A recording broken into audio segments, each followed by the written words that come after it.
Hello everyone, ये हमारी scalping series का पार्ट 2 है। हमने इसके पहले भी एक वीडियो किया था, आप आई बटन पे क्लिक करके उस वीडियो पे जा सकते हैं। एंड ये सीरीज़ ऑफ वीडियो है, तो स्टार्टिंग से देखेंगे तो आपको ही ज़्यादा मज़ा आएगा। एंड इसमें हम और डिस्कस करेंगे स्कैल्पिंग के बारे में। पिछले वीडियो में हमने थोड़ा बेसिक्स कवर किया था, इसमें हम थोड़ा एप्लीकेशन साइड भी डिस्कस करेंगे कि जो एक स्कैल्पिंग के टाइम पे प्रॉब्लम्स आती है एक ट्रेडर को, जैसे काफ़ी फास्ट डिसीजन होता है, बहुत लोग उस चीज़ में फंस जाते हैं।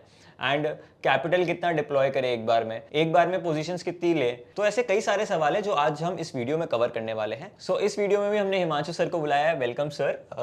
तो वो प्रीवियस सीरीज के साथ ही हम आगे कंटिन्यू करते हैं। इस बार सर जब मैंने ट्राई किया तो मुझे एप्लीकेशन में बहुत प्रॉब्लम्स आ रही थी।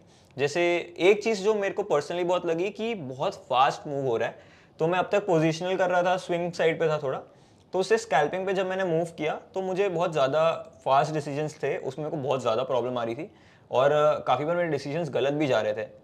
तो मैं अपने रूल्स पे भी स्टिक नहीं, मतलब जो स्ट्रैटेजी थी उस पर भी स्टिक नहीं कर पा रहा था। तो वो मेरे को एक बहुत बड़ी प्रॉब्लम लगी मेरे लिए, आई गेस हमारे व्यूअर्स को भी हो रही होगी। तो इसे हम और कैसे सॉल्व कर सकते हैं? क्या हम टाइम फ्रेम थोड़ा सा और स्लो डाउन कर सकते हैं जिससे ये चीज़ मैं कर पाऊँ? Okay, so thank you so much for these questions. तो शुभ, आपको याद होगा हमने इस बारे में लास्ट वीडियो में डिस्कशन किया था कि एज अ स्कैल्पर आपके रिफ्लेक्सेस बहुत ही फास्ट होने चाहिए। बिल्कुल। और आप टेस्ट मैच से स्विच करके सीधा T20 पे आ रहे हैं और या फिर उससे भी छोटे फॉर्मेट पे आ रहे हैं, तो आपके लिए स्विच ये आसान नहीं होता है। तो it's a very natural problem जो आपके साथ हो रही है।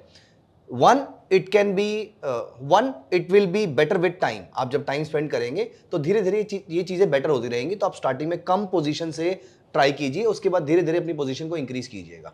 हाँ, लेकिन हम इसके टाइम फ्रेम को, जैसा कि हमने लास्ट वाली वीडियो में भी एक बार देखा था कि मैंने आपके कहने पर छोटा टाइम फ्रेम किया था और हमने उस स्ट्रेटेजी को चेक भी किया था छोटे टाइम फ्रेम पे, लेकिन मैं खुद थोड़े से बड़े टाइम फ्रेम पे करना प्रेफर करता हूं, क्योंकि रिफ्लेक्सेस हर समय आपका माइंडसेट उतना स्टेबल नहीं होता कि आप इमीडिएटली डिसीजन लेके एक्ट कर पाए। तो हम इस वीडियो के अंदर, मैं इस वीडियो के अंदर खास ध्यान रखूंगा कि मैं आपके साथ जो स्ट्रेटेजी डिस्कस करने वाला हूं वो आपको आपके कंफर्टेबल टाइम फ्रेम पे पॉसिबल हो पाए। और दूसरा एक और चीज है, हमने लास्ट टाइम जो वीडियो थी वहां पर हमने इंडेक्स पे स्ट्रेटेजी बनाई थी और उसके बाद बहुत सारे व्यूअर्स के व्यूअर्स के हमारे क्वेश्चंस आए कि क्या हम ये स्ट्रेटेजी स्टॉक्स पे भी यूज कर सकते हैं। तो मैं उसी चीज को माइंड में रख के मैं आज की जो स्ट्रेटेजी है और आज की जो हमारी डिस्कशन है वो स्टॉक्स के अराउंड रखूंगा। और एनीवेज आपके आर्सेनल में बहुत सारे तीर होने चाहिए, आपके पास बहुत सारे ऐसे टूल्स होने चाहिए, क्योंकि हर बार फॉर एग्जाम्पल मेरा जनरली ऐसा मानना है कि कल को अगर सेबी कहता है कि एक्सचेंज पे सिर्फ इस टाइप के पार्टिसिपेंट्स अलाउड है या फिर उन्होंने एक्सचेंज का लॉट साइज बढ़ा दिया, तो आपकी एक इनकम स्ट्रीम खत्म हो जाती है। ऐसा ना हो, इसीलिए आपको उस दिन के लिए भी प्रिपेयर्ड रहना पड़ता है, जहां पर अगर कभी भी rules of the game change होते हैं तो मैं इमीडिएटली अपनी गेम को वहां पर मैं गेम बंद ना करूं और मैं इमीडिएटली अपनी इनकम स्ट्रीम किसी और तरीके के किसी और प्रोडक्ट की तरफ से शिफ्ट कर लूं और वहां से मैं पैसा कमाता रहूं। जैसे फॉर एग्जांपल हमें इंडेक्स के साथ साथ स्टॉक के बारे में या कमोडिटी के बारे में सीखना इसलिए भी जरूरी हो जाता है, जैसे अभी आज से कुछ 3-4 महीने पहले RBI came up with regulation कि आप यूएसडी आईएनआर में स्पेक्युलेटिव ट्रेड्स नहीं ले सकते unless until you have some hedging position या फिर आप कोई एक्सपोजर नहीं है आपका। I had been using one strategy on USD INR for a very long time, for many years, and it was my source of income. अब all of a sudden अगर RBI decision लेता है तो मेरे लिए इनकम का source बंद हो जाता है। लेकिन अच्छी बात यह है कि मैं similar strategy Nifty, bank Nifty पे भी यूज किया करता था, तो मैं उस स्ट्रेटजी को वहां पर शिफ्ट कर दिया इमीडिएटली नेक्स्ट महीने से। तो मेरी इनकम स्ट्रीम ऑब्वियसली थोड़ा डिफिकल्ट जरूर होता है गेम को चेंज करना, लेकिन फिर भी नेक्स्ट मंथ से मेरे लिए चीजें करना आसान हो गया। तो यहां पर एक लेसन आपके क्वेश्चन से ही एक लेसन हमें यह मिलता है कि आपको अपना पूरा ट्रेडिंग सेटअप किसी एक स्ट्रैटेजी या किसी एक प्रोडक्ट पे डिपेंडेंट नहीं रहना चाहिए, specially in a developing country जहां पर फाइनेंशियल मार्केट्स डेवलप हो रही हैं, in a developing country like India, क्योंकि यहां पर रेगुलेशंस, रूल्स बार बार चेंज होते रहेंगे। और इसीलिए हमारे पास अगर मल्टीपल ट्रेडिंग स्ट्रैटेजीज हो, मल्टीपल टाइम फ्रेम पे हम ट्रेड करते हो और मल्टीपल प्रोडक्ट्स में हम ट्रेड करते हो, ये हमेशा as a full time trader मेरी रिक्वायरमेंट रहेगी ही रहेगी। तो अच्छा हुआ आपने ये क्वेश्चन पूछा, तो मैं आपको डिफरेंट टाइम फ्रेम पे और डिफरेंट प्रोडक्ट के साथ आज स्ट्रेटजी के बारे में डिस्कशन करूंगा। बट सर आगे बढ़ने से पहले मेरे पास 2-3 और सवाल हैं। पहला एक मेरे को पोजीशन के रिलेटेड भी सवाल है, वो हम आगे जाके कवर कर सकते हैं। बट उससे पहले एक और सबसे बड़ा सवाल आता है कि कुछ रूल्स आप बता सकते हो कि इससे हमें बिल्कुल भी डेविएट नहीं होना है, क्योंकि जब इतना फास्ट जब चार्ट मूव करता है तो सारे रूल्स कुछ याद रहते नहीं हैं, जब ट्रेडिंग सिस्टम के सामने होते हैं तो कुछ समझ ही नहीं आता है, आपका बिहेवियर बीच में आ जाता है, बहुत ज्यादा कंफ्यूजन हो जाता है। तो उसके लिए कुछ रूल्स, सेट ऑफ रूल्स बता सकते हैं कि ये फॉलो करने हैं, ऐसा मतलब घोड़ा बन के एकदम।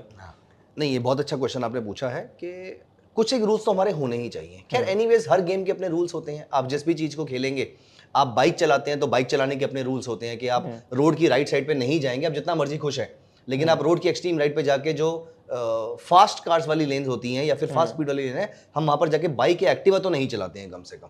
बिल्कुल। तो ठीक उस तरीके से स्कैल्पिंग के भी कुछ रूल्स हैं, स्विंग के भी कुछ रूल्स होते हैं, लेकिन क्योंकि हम यहाँ पर स्कैल्पिंग और a form of intraday trading discuss कर रहे हैं, तो आप इसको इंट्राडे ट्रेडिंग के भी रूल्स कह सकते हैं। इनमें से कुछ रूल्स स्टैंडर्ड रूल्स हैं और कुछ रूल्स मेरे खुद के बनाए हुए रूल्स हैं, तो हो सकता है मेरे बनाए हुए रूल्स भी आपके काम आ सकते हैं। तो ये कुछ बातें हैं शुभ जो आपको याद रखनी चाहिए। ओके।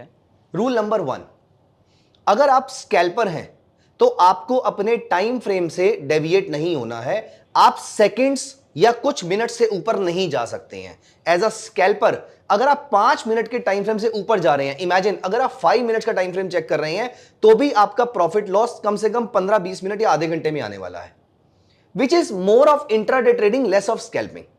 तो आपको 5 मिनट से कम के टाइम फ्रेम पे ट्रेड करना है, रूल नंबर 1।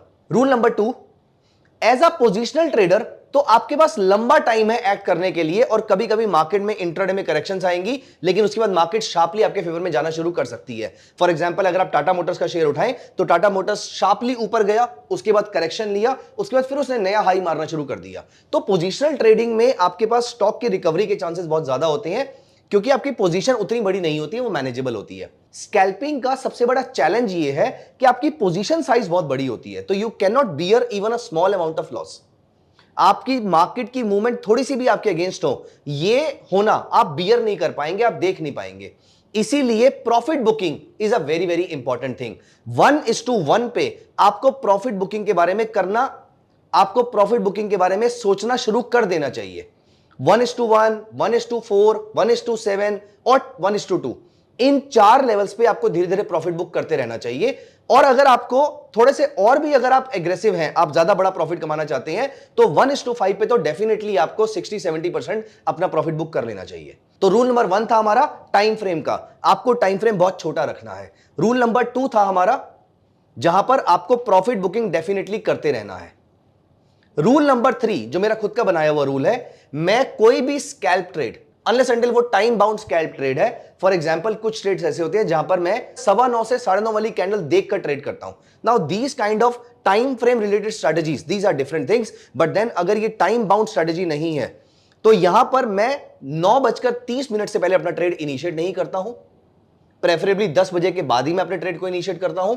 दूसरा, 2:30 के बाद मैं ट्रेड को इनिशिएट नहीं करता हूं। अगर कोई ट्रेड मैंने 2:25 पे लिया था, 2:27 पे लिया था, 2:20 पे लिया था और वो चल रहा है अभी, मैं उसको एग्जिट नहीं कर देता इमीडिएटली, लेकिन मैं 2:30 के बाद कोई नया ट्रेड इनिशिएट नहीं कर रहा। और ये रूल से अगर आप डेविएट होना भी चाहते हैं, मैं थोड़ा कंजर्वेटिव हूं, अगर आप एग्रेसिव है, डेविएट होना भी चाहते हैं, तो 3 बजे के बाद आप स्कैल्प ट्रेड मत लीजिए, अनलेस अंटिल आप किसी ऐसे मूव को कैच करना चाहते हैं जो आता ही 3 बजे के बाद है, then it's a different thing. But एक नॉर्मल स्कैल्प स्ट्रेटजी में मैं 9:30 के बाद ट्रेड में इनिशिएट करता हूं और 2:30 के बाद ट्रेड में इनिशिएट नहीं करता हूं, कैरी फॉरवर्ड कर सकता हूं। तो ये था हमारा तीसरा रूल। अगर आप एक कॉलेज गोइंग स्टूडेंट या फिर वर्किंग प्रोफेशनल हो जो कि सारा टाइम स्क्रीन के सामने बैठकर ट्रेडिंग नहीं कर सकते, then my friends, scalping is for you. Himanshu sir ने अपने ऑप्शन स्कैल्पिंग कोर्स में अपनी 4 प्रॉफिटेबल स्कैल्पिंग स्ट्रैटेजीज शेयर की हैं। इन स्ट्रैटेजीज को यूज करके आप भी एक सक्सेसफुल स्कैल्पर बन सकते हो। तो आज ही डिस्क्रिप्शन में दिए गए लिंक के थ्रू इस कोर्स के लिए एनरोल करें। Now let's get back to the video. चौथा रूल इज 357 रूल। 357 रूल क्या कहता है? आपको किसी ट्रेड में 3% से ऊपर का रिस्क नहीं लेना है, और आपके एक टाइम पे जितने भी स्कैल्प ट्रेड्स चल रहे हैं, आपको 7% कैपिटल से ऊपर का ट्रेड नहीं लेना है। और अगर आपके 2 ट्रेड चल रहे हैं और वो दोनों सेम सेक्टर में हैं, फॉर एग्जांपल एक HDFC बैंक में और एक बैंक निफ्टी में है, तो आपको 5% से ऊपर का कंट्रीब्यूशन इस पर्टिकुलर सेक्टर को नहीं देना है। सो 3% रिस्क एक स्टॉक में, 5% रिस्क एक सेक्टर में और 7% risk total. At any point in time आपको at any point in time आपको ब्रीच नहीं करना है। 1-आधा % इधर उधर हो सकता है आपका, लेकिन आपको इससे ज्यादा डेविएट नहीं होना है। ओके। अब अगर मेरे व्यूअर्स के माइंड में ये क्वेश्चन आ रहा है कि मेरे पास सिर्फ और सिर्फ 50,000 रुपए हैं, मैं यहां पर कैसे काम कर सकता हूं, तो दोस्तों यहां पर मैं आपको एक चीज बहुत ही फ्रैंकली बताऊंगा, स्कैल्प ट्रेड एक बड़े वॉल्यूम का ट्रेड है। इसका मतलब अगर आप 10, 20, 30, 50,000 से स्टार्ट कर रहे हैं तो स्कैल्प में आपको हाई लीवरेज रहेगा और ये आपके लिए बहुत ही रिस्की हो जाएगा। तो you have to exercise very strong caution. इसीलिए आपकी इसकी बैक टेस्टिंग और थोड़े अमाउंट से फॉरवर्ड टेस्टिंग बहुत ज्यादा जरूरी चीज है before you put your real money, before you put your large sum of money in this trade. Scalping में इट इज रिकमेंडेड, क्योंकि प्रॉफिट टारगेट्स बहुत छोटे होते हैं तो वॉल्यूम बहुत बड़ा होना चाहिए। तो यहां पर हम जो बात कर रहे हैं वो कुछ लाख रुपए की बात कर रहे हैं। इतने से ही आपकी स्कैल्पिंग ज्यादा अच्छे तरीके से प्रॉफिटेबल हो पाएगी। And the last rule is that whatever you have decided as a rule, this should remain as a rule. आप अपने सामने अपने ट्रेडिंग डेस्क पे उसको लिख लीजिए। आपने स्कैल्पिंग में हमारे पास कोई अपॉर्चुनिटी नहीं होती, हमारे पास कोई लीवरेज नहीं होती कि हम अपने रूल से डेविएट हो पाए। आपने जो सोचना है वो ट्रेड लेने से पहले सोचिए। शुभ, प्रॉब्लम क्या होती है, ट्रेड लेने के बाद हम सभी लोग उस ट्रेड से प्यार में हैं और प्यार में इंसान अंधा हो जाता है। तो ट्रेड लेने के बाद आप ऑलरेडी उसके साथ बायस्ड हैं या उसके अगेंस्ट बायस हो गए अगर वो लॉस में जा रहा है तो। ट्रेड लेने के बाद आप जो डिसीजन लोगे मोस्ट लाइकली वो गलत होंगे।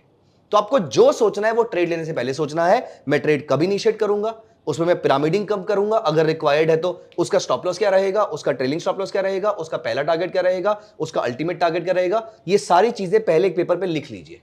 अगर ये आपके सामने रहेंगी, आप इसको फॉलो कीजिए, आप इससे डेविएट नहीं हो सकते हैं। ये स्कैल्पिंग का पहला रूल है। तो ये हमने कुछ 5 रूल्स डिस्कस किए हैं। ये रूल्स मैं तो यहां पर चाहूंगा अपने सारे व्यूअर्स को एक बार इसको रीकैप करने के लिए आप इस वीडियो को यहां पर पॉज कर सकते हैं। ये 5 रूल्स को एक बार पीछे जाके दोबारा पढ़िए और कमेंट सेक्शन में लिख भी दीजिए, क्योंकि इसके थ्रू देखो stock market is less of trading strategy, it is more about behaviour, it is more about how you are telling, what you are telling to your mind. 3 idiots movie में जिस तरीके से आमिर खान बोलते हैं ऑल इज वेल, ठीक उस तरीके से हम अपने ब्रेन को यहां पर सिग्नल दे रहे हैं। आप कमेंट सेक्शन में इस कमेंट को लिख के अपने ब्रेन को सिग्नल देंगे कि आपको एक्चुअली में क्या करना है। ये rules are, these rules should be called as the golden rules for a scalper, specially जो अपना करियर यहां पर या जो अपने trading journey as a scalper शुरू कर रहे हैं। ओके। सो ये कुछ चीजें हैं जो हमारे काम आनी चाहिए, और अगर आपके पास कोई और क्वेश्चन है तो आप पूछिए, अदरवाइज मैं उसको स्ट्रेटेजी पे सीधा लेके चलूंगा। हाँ सर, और इसी पे मेरा एक और है कि जब ट्रेड लेते हैं और काफ़ी सर बायसनेस आ ही जाती है, बट जब वो अगेंस्ट में जाता है तो सर स्कैल्पिंग में पसीने छूट जाते हैं, मतलब और मैं उसके बाद कोई और चीज़ पे मैं दिमाग लगा भी नहीं पाता हूँ। मतलब ऐसा, और ना कहीं मूव भी कर पाता हूँ, मतलब I have to stick to my desk. तो ऐसी सिचुएशन में कैसे हैंडल करें? देखिए, मैं आपको किसी गलत उसमें नहीं रखूंगा। एज अ स्कैल्पर आपको स्क्रीन को तो देखते रहना पड़ेगा, इसका कोई सॉल्यूशन नहीं है। ऑल्दो एल्गो के थ्रू आप इसको कर सकते हो, लेकिन एल्गो की एग्जीक्यूशन में भी प्रॉब्लम्स भी आ सकती हैं, और यहां पर क्योंकि पोजीशन बड़ी है तो लॉसेस बड़े हो सकते हैं। बिल्कुल। तो मैं यहां पर आपको रिकमेंड करूंगा कि आप स्क्रीन से डेविएट होने की फिलहाल यहां पर कोशिश मत कीजिए। हाँ, आपको अगर कोशिश करनी है तो वो इस चीज की कोशिश कीजिए कि मैं अपने पसीने कैसे बचा के रखूं, एज इन मैं कब स्ट्रेस में ना आऊं स्ट्रेटेजी लेने के बाद, चाहे वो लॉस में ही क्यों ना जा रही हो। इस चीज का सॉल्यूशन ये है कि अगर आपको ट्रेड लेने के बाद डर लग रहा है या ट्रेड के आउटकम से अगर आपको बहुत ज्यादा खुशी हो रही है, तो मोस्ट लाइकली ये ट्रेड आपकी कैपेसिटी से बाहर का ट्रेड था। ओके। इसका मतलब आपको फिलहाल अपनी कैपेसिटी को, या तो कैपेसिटी को इंक्रीज करने की जरूरत है और या फिर ट्रेड की क्वांटिटी को कम करने की जरूरत है। देखिए, पहला क्वेश्चन मैं यहां पर आप सभी से पूछना चाहूंगा, ask yourself this question, do you want to make the entire money in the world और do you want to just make money? Problem क्या है, हम सबको अगले ट्रेड से करोड़पति बनना है। अगर आपको ऐसा थॉट प्रोसेस नहीं है, अगर आपका ऐसा थॉट प्रोसेस है तो ये बहुत ही ग्रीड वाला थॉट प्रोसेस है, इसमें पैसा कमाना ऑलमोस्ट इम्पॉसिबल है आपके लिए। लेकिन अगर आपको सिर्फ पैसा बनाना है तो अपनी ट्रेड की क्वांटिटी को लिमिटेड रखिए, सो दैट आपकी प्रॉफिटेबिलिटी और आपका लॉस जो है वो लिमिटेड रहे, और धीरे धीरे आप नोटिस करेंगे आपकी कैपेसिटी ऑटोमेटिकली बढ़ती जा रही है। तो इसीलिए आपको पहले अपने ट्रेड को नियंत्रित रखना है। अगर आपको किसी ट्रेड में प्रॉफिट या लॉस हो रहा है, देखो आयरॉनिकल पार्ट इज कि हम सभी लोग यहां पर मार्केट में पैसा कमाने के लिए आए हैं, लेकिन अगर आपका अल्टीमेट ऑब्जेक्टिव सिर्फ यहां पर पैसा कमाने का ही है, अगर आप लगातार अपने स्कोरबोर्ड को देख रहे हैं तो आपके लिए रन बनाना बहुत डिफिकल्ट हो जाएगा। आप गेम पे फोकस कीजिए, रन ऑटोमेटिकली आने चाहिए, पैसा ऑटोमेटिकली आना चाहिए। तो आपको प्रॉफिट लॉस नहीं देखना है, आपको प्रोसेस को देखना है, और आपकी नजर प्रोसेस पे तब जाएगी प्रॉफिट लॉस से हटके जब आपने अपनी स्ट्रेटेजी को टेस्ट कर रखा होगा और धीरे धीरे छोटी छोटी क्वांटिटी से आप बड़े हो गए होंगे। अगर आप एक साथ बड़ी क्वांटिटी प्ले कर रहे हैं तो यहां पर पसीने आना बहुत ही लाजमी सी बात है, इसलिए आप थोड़ा थोड़ा स्टार्ट कीजिए। अगर आप अभी 1000 शेयर पे ट्रेड करते हैं या अगर आप अभी एक ट्रेड में 5 लाख रुपए लगाते हैं तो मेरे ख्याल से आप इसको 1 लाख पे लेकर आइए। पहले 1 लाख से 1.5 लाख पे जाइए, 2 लाख पे जाइए, 3 लाख पे जाइए, धीरे धीरे करते करते आप इसको 20% या 30% पर ट्रेड आप उसको इंक्रीज करते रहिए। आपको सीधा 100 से 200 पे जाने की भी जरूरत नहीं है, आप 100 से 130 पे जाइए, 130 से 150 या 160 पे जाइए और धीरे धीरे अपनी कैपेसिटी को इंक्रीज कीजिए। तो इस तरीके से आप धीरे धीरे कंफर्टेबल फील करना शुरू हो जाएंगे और उसके बाद बड़ी क्वांटिटी ट्रेड करना कोई बहुत मुश्किल काम नहीं होता है। इट इज जस्ट दैट आपके कॉन्फिडेंस बूस्ट करने के लिए छोटे प्रॉफिट्स बहुत रिक्वायर्ड है आपकी ट्रेडिंग के लिए। ओके सर, तो ये बिल्कुल रूल्स मैं लिख के रखूंगा अपनी डेस्क पे। एंड आज की जो हम स्ट्रैटेजी डिस्कस करने वाले हैं उस पे बढ़ते हैं। हाँ, तो आज की जो हम स्ट्रैटेजी डिस्कस करने वाले हैं it is on stocks, it is for stocks. Okay, stocks में पहली चीज जो आपको ध्यान देने वाली है, देखिए इंडेक्स तो लिक्विड होता है। देखिए इंडेक्स तो लिक्विड होता है, ज्यादातर इंडेक्स जो है वो लिक्विड है। For example Nifty is very liquid index, bank Nifty, Fin Nifty भी आज की डेट में बहुत लिक्विड है। ऑल्दो कुछ इंडेक्स अभी भी उतने लिक्विड नहीं हुए हैं तो मैं रिकमेंड नहीं करता कि उसमें स्कैल्पिंग कीजिए। आप स्विंग ट्रेडिंग का रिस्क फिर भी उस पर ले सकते हैं, लेकिन स्कैल्पिंग के लिए liquidity is the pre condition, क्योंकि आपको बड़ी पोजीशन एग्जिट करनी है। अगर आप छोटी पोजीशन ही एग्जिट नहीं कर पा रहे तो बड़ी कैसे कर पाएंगे? तो liquidity is a very important concern here.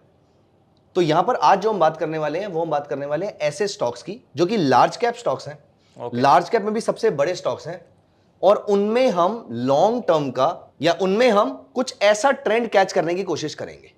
Okay, इतना छोटा ट्रेंड कैच नहीं करेंगे, हमें ऐसा ट्रेंड चाहिए अगर हम यहां से लेके यहां तक का ट्रेंड कैच कर लें that will be good enough. Although ये डेली चार्ट है, हम इसको छोटे टाइम फ्रेम पे डिस्कस करने वाले हैं। कहने का मतलब हम इतने पीरियड का या इतना ड्यूरेशन का ट्रेंड कैच करने की कोशिश करेंगे हम इसके अंदर। बिल्कुल। तो यहां पर सबसे पहले हाँ सॉरी सो सर बिल्कुल इस पे कोई लार्ज कैप स्टॉक ले लें। हाँ, तो यहां पर हम एक लार्ज कैप स्टॉक ले लेते हैं।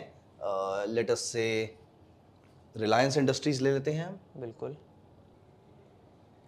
और हम इसको 5 मिनट्स चार्ट पे कर लेते हैं।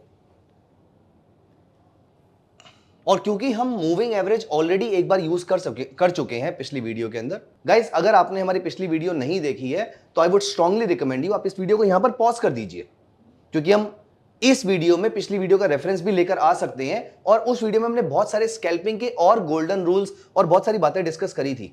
तो आप एक बार वो वाली वीडियो भी देख सकते हैं इसके अंदर। और हमने उस वीडियो में EMA या मूविंग एवरेज को हम क्यों यूज करते हैं स्कैल्पिंग के अंदर, ऑल्दो हम प्राइस एक्शन के थ्रू भी कर सकते हैं, हम RSI के थ्रू भी कर सकते हैं, लेकिन लैगिंग इंडिकेटर मूविंग एवरेज को हम किस तरीके से यूज कर सकते हैं वो हमने पिछली वीडियो में डिस्कस किया था। और यहां पर भी मैं मूविंग एवरेज यूज करूंगा, लेकिन यहां पर हम जुरिक मूविंग एवरेज नहीं यूज कर रहे हैं, क्योंकि जुरिक मूविंग एवरेज बहुत सारी जगहों पर आपको मिलेगी भी नहीं। ऑल्दो मेरे ब्रोकर टर्मिनल पे वो है, लेकिन यहां पर मैं यहां पर plain exponential moving average use करूंगा। और एक्सपोनेंशियल मूविंग एवरेज में एक सबसे कॉमन स्ट्रेटेजी जो है वो है एक्सपोनेंशियल मूविंग एवरेज क्रॉसओवर। अब उसमें एक आता है गोल्डन क्रॉसओवर, डेथ क्रॉसओवर, आप वो भी यूज कर सकते हैं। Golden crossover is 50 period moving average greater than 200 period moving average. लेकिन क्योंकि हम स्कैल्पिंग कर रहे हैं और हम ऑलरेडी बड़ा टाइम फ्रेम यूज कर रहे हैं, अगर आप छोटा टाइम फ्रेम यूज कर रहे हैं तो गोल्डन क्रॉसओवर पे आ सकते हैं, लेकिन this is not the complete strategy. मैं अभी सिर्फ मूविंग एवरेज की यहां पर बात कर रहा हूं। मैं 5 मिनट्स चार्ट पे I will be using EMA cross,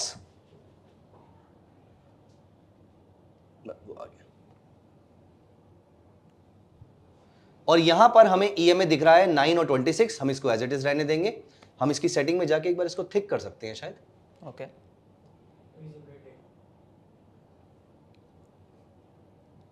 perfect.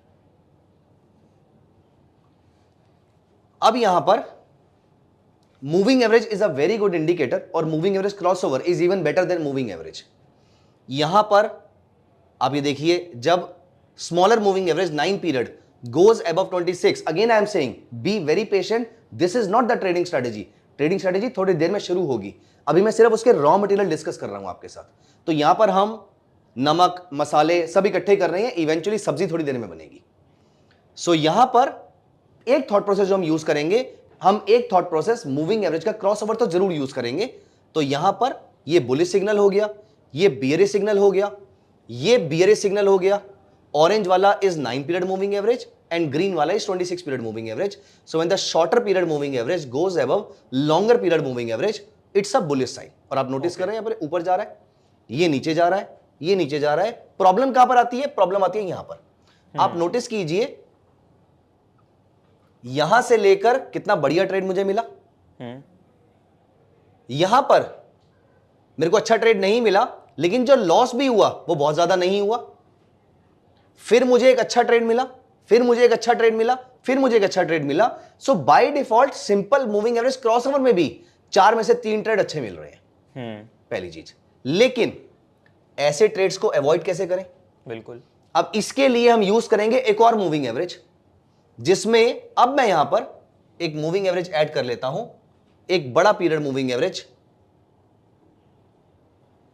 अब मैं एक एक्सपोनेंशियल मूविंग एवरेज यूज कर रहा हूं, लेकिन अब मैं यहां पर क्या कहता हूं, शुभ प्लीज एक बार सेटिंग पे क्लिक करेंगे इसकी। अब मैं यहां पर क्या कहता हूं, मैं बुलिश सिग्नल और बियरिश सिग्नल में थोड़ा चूजी हो जाऊंगा। मैं बुलिश सिग्नल सिर्फ वही लूंगा जो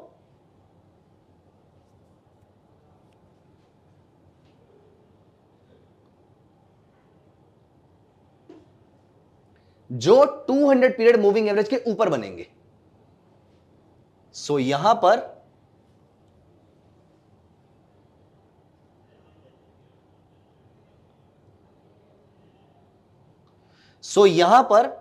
मैं ये वाला बियरिश सिग्नल और ये वाला बियरिश सिग्नल नहीं लूंगा। रीजन बीइंग, ये बियरिश सिग्नल है लेकिन 200 पीरियड मूविंग एवरेज के ऊपर है। ये बियरिश सिग्नल है लेकिन 200 पीरियड मूविंग एवरेज के ऊपर है, इसीलिए ये वाला सेल सिग्नल और ये वाला सेल सिग्नल इग्नोर कर देते हैं। यहां पर बाय सिग्नल ट्रिगर ही नहीं हुआ था क्योंकि ये कैंडल ऊपर गई और उसका हाई ब्रीच नहीं हुआ था। अब मैं पूरी स्ट्रेटेजी आपको बताऊंगा। अब यहां पर पहला पार्ट ये आता है कि मेरा 9 period moving average should be greater than 26 period moving average and both of them should be above and this crossover should be happening above 200 period moving average. Strategy अभी भी फिनिश नहीं हुई है ये वाली। सो यहां पर ये वाला ट्रेड बनेगा, लेकिन अभी भी फॉर एग्जांपल किसी डिप पे भी या किसी छोटे से पीरियड में भी ये बाय ट्रेड बन सकता है। अगर हमें इन्हें अवॉइड करना है तो मैं यहां पर एक और इंडिकेटर को यूज करता हूं, विच इज RSI इंडिकेटर।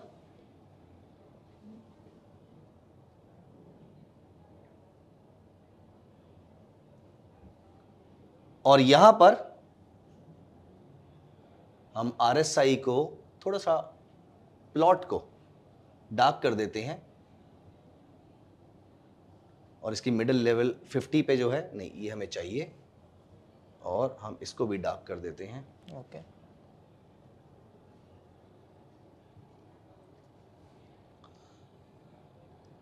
अब हम यहां पर बाय ट्रेड कौन सा लेंगे? अब यहां पर हम सारी कंडीशंस ऐड कर रहे हैं एंट्री की।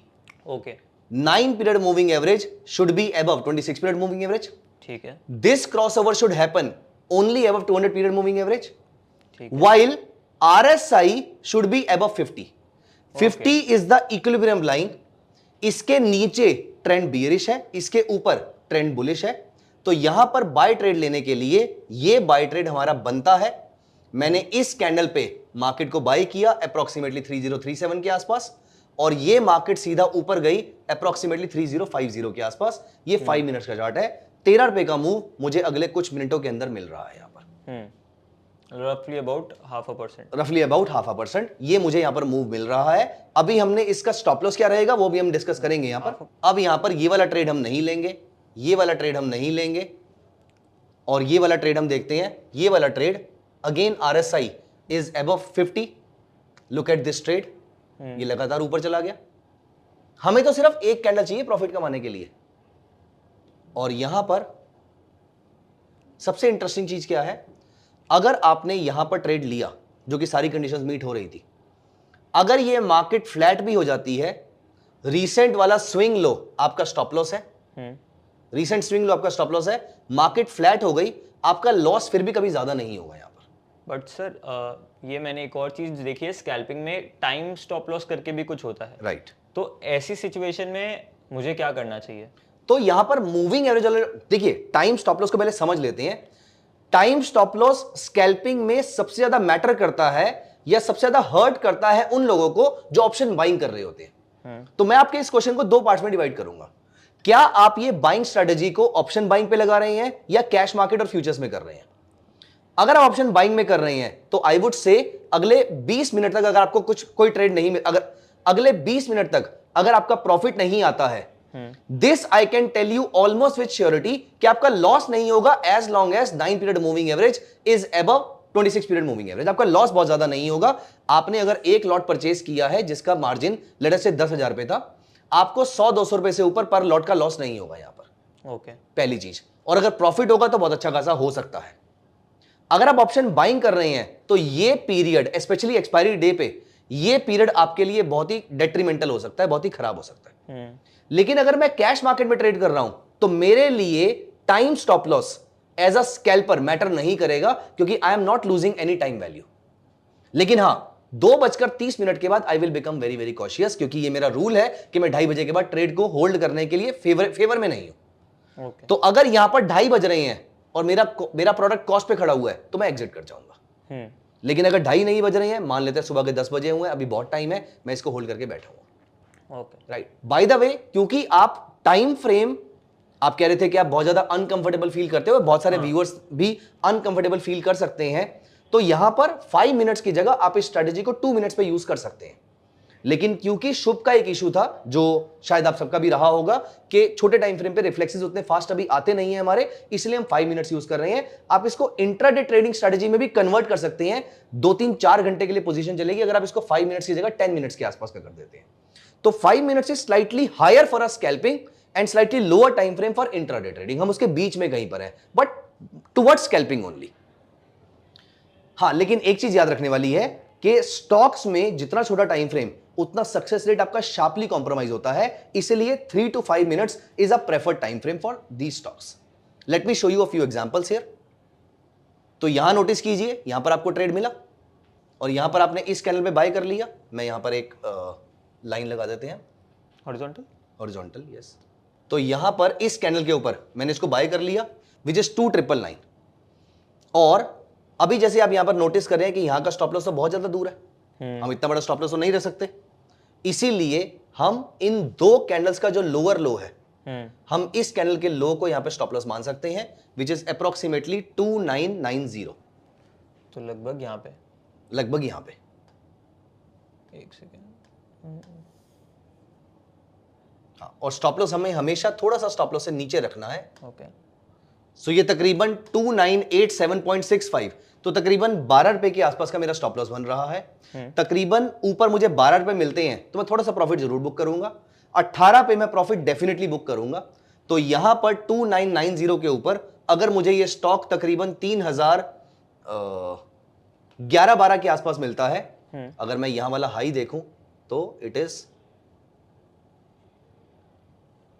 3012, 1 2 3 15 मिनट में मेरा टारगेट अचीव हो गया। मार्केट ने थोड़ी देर कंसोलिडेट किया, उसके बाद फिर मार्केट ऊपर चली गई तकरीबन 3023 के आसपास। तो 1:2 के आसपास का मुझे यहां पर टारगेट मिला है, ऑल्दो मैंने 1:1 पे प्रॉफिट बुक करना स्टार्ट कर दिया था। अब इसमें एक और चीज आप फंस सकते हो किसी दिन जाके, ये स्टॉक प्रॉफिट में तो आ गया और ये कितनी जल्दी लॉस में आ जाएगा हमें मालूम भी नहीं है, क्योंकि स्कैल्पिंग में तो इमीडिएटली मार्केट बदल जाएगी। इसके लिए हम सेम स्टॉप लॉस यूज करेंगे जो हमने पिछली स्ट्रेटेजी में यूज किया था, हाइकनाशी। जो अगर व्यूअर्स ने पुराना वीडियो नहीं देखा है तो now let me tell you कि मैं यहां पर इसको कन्वर्ट करके, तो यहां पर हमारा स्टॉप लॉस क्या है, 2 हाइकनाशी रेड कलर की, अगर हमारा बुलिश ट्रेड है, 2 रेड हाइकनाशी बैक टू बैक, और जब उनका लो ब्रीच होगा हम एग्जिट कर देंगे। ये बनी 2 रेड हाइकनाशी, उससे पहले कहीं पर नहीं बनी थी, इसका लो ब्रीच नहीं हुआ, फिर ये बनी 2 रेड हाइकनाशी। हम इस लेवल के नीचे तो ट्रेलिंग स्टॉप लॉस में जितनी पोजीशन रखी होगी हम वो सारी एग्जिट कर देंगे विच इज अप्रोक्सीमेटली 3007। तो हमने 2999 पे ट्रेड इनिशिएट किया, हमने प्रॉफिट बुक किया, पार्शियल प्रॉफिट बुक किया, दूसरी बार भी किया, पोजीशन फिर भी बच गई थी हमारे पास अगर, तो हमने तीसरी बार ट्रेलिंग स्टॉप लॉस पे पूरी पोजीशन को एग्जिट कर दिया, जो कि इवेंचुअली फिर भी प्रॉफिट में कटी। मैं यहां पर आपको एक सेल का ट्रेड दिखाता हूं, किस तरीके से हम सेल के ट्रेड में प्रॉफिट कमा सकते हैं। यहां पर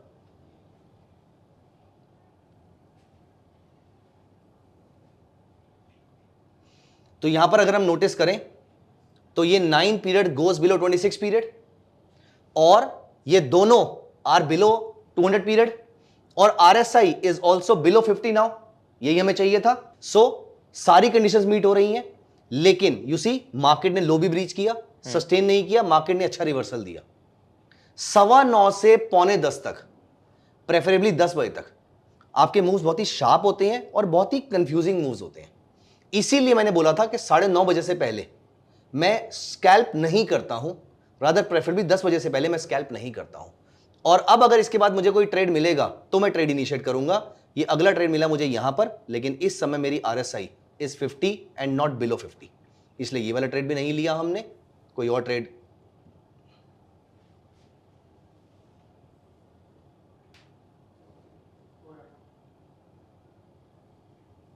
देखते हैं यहां पे। यहां देखिए,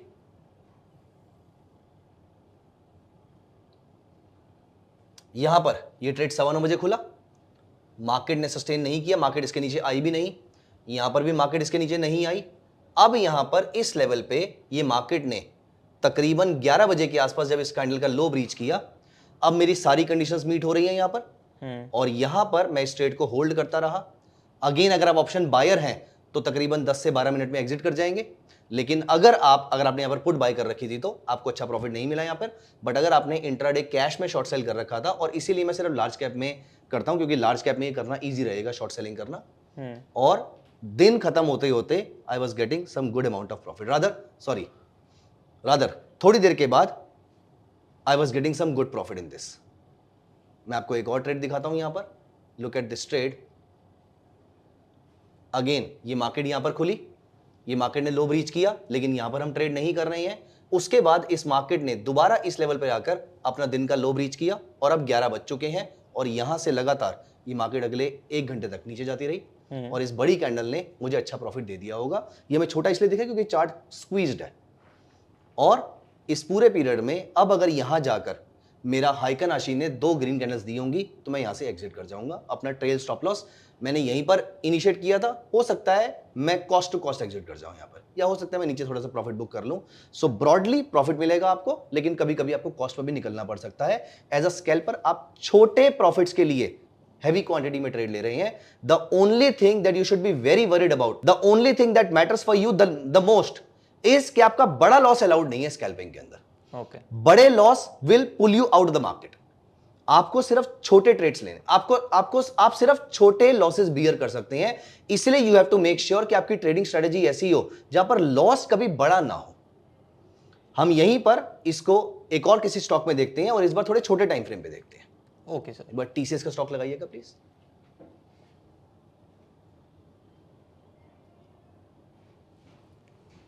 टाइम फ्रेम 3 मिनट्स का कर लेते हैं।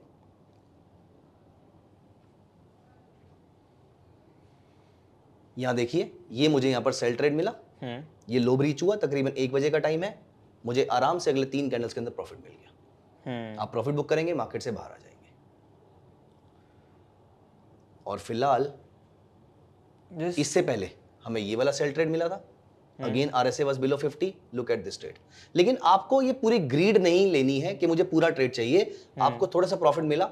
आपने जहां पर जनरली मेरा एक गोल्डन रूल है जो मैं अपने लिए फॉलो करता हूं, वो ये है, at any point in time during a day as an intraday trader और as a scalper, if I am getting more than 0.6% return on my capital deployed at any point during a day, अगर मुझे मेरी capital diploid पे 0.6% से ऊपर का return मिलता है, excluding brokerage, excluding transaction cost and slippages, मुझे अगर नेट आधे % से ऊपर का रिटर्न मोटा मोटा मिल रहा है, मैं प्रॉफिट बुक करूंगा, मार्केट से बाहर आ जाऊंगा, लैपटॉप बंद कर दूंगा। मुझे एक दिन में करोड़पति नहीं बनना, क्योंकि एक दिन में करोड़पति बनने की प्रोबेबिलिटी बहुत ही कम है, एक दिन में रोडपति बनने की प्रोबेबिलिटी बहुत ज्यादा है। मैंने एक प्रॉफिट बुक किया, थोड़ी देर के बाद मैंने एक और ट्रेड लिया, मैंने उसमें प्रॉफिट बुक किया। अब मेरी ग्रीड और मेरा कॉन्फिडेंस चरम सीमा पे है। ये कॉन्फिडेंस कब ओवर कॉन्फिडेंस बन जाएगा मुझे मालूम भी नहीं है, and at the end of the day मैं मार्केट से कुछ भी लेकर नहीं जा रहा हूं। Do not think of this market as a casino. You are not a gambler, you are a casino owner. आपको इस सोच के साथ मार्केट के अंदर आना है, आपको पैसा घर पे लेकर जाना है, और इसके लिए प्रॉफिट बुक करना बहुत जरूरी है। तो पहला स्टॉप लॉस तो मार्केट का स्विंग हाई रहेगा ही, या फिर पिछली 2 कैंडल्स का हाई रहेगा, और जैसे ही पोजीशन प्रॉफिट में आए एक और रूल आप इस चीज को याद रख लीजिए, आप किसी भी फॉर्म के ट्रेडर हैं उसके लिए रूल है, अगर आपकी पोजीशन प्रॉफिट में आ चुकी है, अब ये आप पोजीशन लॉस में नहीं काटेंगे। ओके। आप अपने कॉस्ट पे, आप अपने स्टॉप लॉस को कॉस्ट पे ट्रेल करके ले आइए। प्रॉफिट में आई हुई पोजीशन, एक डिसेंट प्रॉफिट में आई हुई पोजीशन आपको लॉस में नहीं काटनी है, क्योंकि प्रॉफिट आपको सिर्फ पैसा नहीं देता, आपको कॉन्फिडेंस भी देता है, और ये कॉन्फिडेंस आपके अगले ट्रेड में काम आता है। ओके। तो सर यहाँ पे लगभग मुझे जब मेरा 1:1 भी होगा तो भी आपको प्रॉफिट बुक कर लेना है, तो लेके चले जाना है। हमेशा उस स्टेटमेंट को याद रखिए जो मैं अपने लिए बोलता हूं, the only profit that belongs to you is the one that has come to your bank account. Okay. और ऑल्सो एक चीज और हमें याद रखनी है, अगर कोई अपॉर्चुनिटी मिस हो गई है, आपने इस ट्रेड को यहां नहीं देखा, यहां देखा, यहां देखा, और आप उस ट्रेड में जंप करने की कोशिश करते हैं, always remember there will always be more opportunities tomorrow than yesterday. इसलिए be patient, no FOMO, no fear of missing out. ये ट्रेड नहीं आया हाथ में, कोई और आएगा, ये कॉस्ट पे निकल गया, कोई और प्रॉफिट देगा। एक ही ट्रेड से आपकी पूरी एक्सपेक्टेशन नहीं होनी चाहिए, तो इसीलिए बी पेशेंट, आराम से ट्रेड मिलेंगे। देयर आर एटलीस्ट 195 सिक्योरिटीज जिनमें डेरिवेटिव ट्रेड हो रहे हैं, कम से कम 30 से 40 में लिक्विडिटी है, और लिक्विडिटी चेक कैसे करनी है मैं ये बता देता हूं आपको। Okay. For example Tata consultancy services liquid है या नहीं है, अगर मुझे ये चेक करना है, डेरिवेटिव स्टॉक्स के लिए तो बहुत आसान है ये वाली चीज। टीसीएस का तकरीबन 11 बजे के आसपास, 10:30, 11, 11:30 बजे के आसपास आप इसका बिड और आस्क का स्प्रेड देखिए। मान लेते हैं स्प्रेड आ रहा है 30 पैसे का। अब इसका लॉट साइज कितना है? 175 शेयर्स का। 30 पैसे multiply by 175 is equal to approximately 50 रुपए। अगर ये नंबर मल्टीप्लाई बाय ये lot size, as long as this number is less than 400 rupees, और even if it is 500 rupees, the product is liquid. तो ये आपको चेक किस चीज में करना है? टीसीएस की ऑप्शन चेन निकालिए, एक strike out of the money call option, एक strike out of the money put option. इनके बिड और आस्क के स्प्रेड की बात कर रहा हूं मैं यहां पर। वो अगर 30 पैसे का है और लॉट साइज 175 शेयर्स का है, अगर ये गैप 50 रुपए का आ रहा है, इट इज परफेक्टली लिक्विड। अगर ये गैप आप बहुत बार देखोगे, एमआरएफ का उठा के देख लीजिए, पीआई इंडस्ट्री उठा लीजिए, एमजीएल उठा लीजिए, ऐसे कोई भी स्टॉक उठा लीजिए, इनका ये गैप आपको 900 रुपए से 1500 रुपए के आसपास दिखेगा। स्कैल्पिंग में ऐसे प्रोडक्ट्स में आप प्रॉफिट नहीं बना पाएंगे, इसीलिए लिमिटेड स्टॉक्स उठाइए। For example HDFC bank, Axis bank, ICICI bank, TCS, Infosys, Sun Pharma, Cipla, doctor Reddy भी कभी कभी इलिक्विड हो जाता है, रिलायंस इज फाइन। तो ऐसे स्टॉक्स में आपके लिए पैसा बनाना आसान रहेगा, अदरवाइज आपने जितना प्रॉफिट बनाया वो इलिक्विडिटी में खर्च करके आ जाएंगे आप। तो ये कुछ रूल्स हैं जो आपको हमेशा फॉलो करने हैं अगर आपको प्रॉफिटेबल स्कैल्पर बनना है। तो ग्रीड की स्कैल्पिंग में कोई जगह नहीं है, इमोशंस की स्कैल्पिंग में कोई जगह ही नहीं है। आपको यहां पर रॉबोट बनना है, तो रूल्स आपको पहले से क्लियर होने चाहिए, मुझे क्या करना है। प्रॉफिट और लॉस से आपको फर्क नहीं पड़ना चाहिए। आप अपनी ट्रेडिंग स्ट्रेटजी को सही से फॉलो कर रहे हैं नहीं कर रहे, चौका जा रहा है, छक्का जा रहा है, आप आउट हो रहे हो, उससे फर्क नहीं पड़ता। सचिन तेंदुलकर को पवेलियन जाते टाइम इस बात का दुख नहीं होना चाहिए कि मैंने शॉट गलत खेली थी। अच्छी शॉट खेलने पर आउट हो गए, विच इज परफेक्टली फाइन। आप अपनी गेम के पक्के रहिए, आपको प्रॉफिट लॉस से फर्क नहीं पड़ना चाहिए। बिल्कुल। शुभ, ऐसे ही गोल्डन रूल्स और स्कैल्पिंग के और कौन कौन से रूल्स होते हैं, और ऐसी कुछ और स्ट्रेटजीज भी, ये वाली भी और ऐसी कुछ और स्ट्रेटजीज भी मैंने अपसर्च के कुछ कोर्स में रिकॉर्ड करी हैं। मैं अपने व्यूअर्स को रिक्वेस्ट करूंगा, अगर आप एक बार जाके अपसर्च के कोर्सेज को चेक कीजिएगा। मेरा स्कैल्पिंग पे एक कोर्स है जहां पर मैंने ऐसी कुछ प्रॉफिटेबल स्ट्रेटजीज डिस्कस करी हैं आपके साथ, and they all are tried and tested strategy. तो एक बार जाके उसको चेक कीजिएगा, I am very sure you are going to love them. So thank you sir, ये स्ट्रैटेजी में अब जाऊंगा और ट्राई करूंगा कि इस स्ट्रैटेजी पे रहूं स्टिक। और ये जो आपने रूल्स बताए, गोल्डन रूल्स, आप भी अपने डेस्क पे लिख कर रखिए और उनसे डेविएट ना होने की कोशिश करिए। आई नो कभी कभी डिफिकल्ट हो जाता है, बट उसी से स्टिक रहेंगे तो आई गेस हम हमारी ट्रेडिंग और ही बेहतर इंप्रूव कर पाएंगे। और अगर ऐसी और स्कैल्पिंग टेक्निक्स अगर आपको सीखनी है तो हिमांशु सर ने काफ़ी अच्छा अपसर्च पे स्कैल्पिंग का कोर्स बनाया हुआ है, तो उसके लिए आप एनरोल कर सकते हैं। उसका लिंक डिस्क्रिप्शन में है और कमेंट बॉक्स में भी है। और अगर ऐसे फ्री वीडियोस आपको कंटिन्यूसली देखने हैं और काफ़ी मज़ा आ रहा है तो इस चैनल को सब्सक्राइब कर दीजिए और इस वीडियो को लाइक कर दीजिए। सो thank you so much sir. Thank you so much.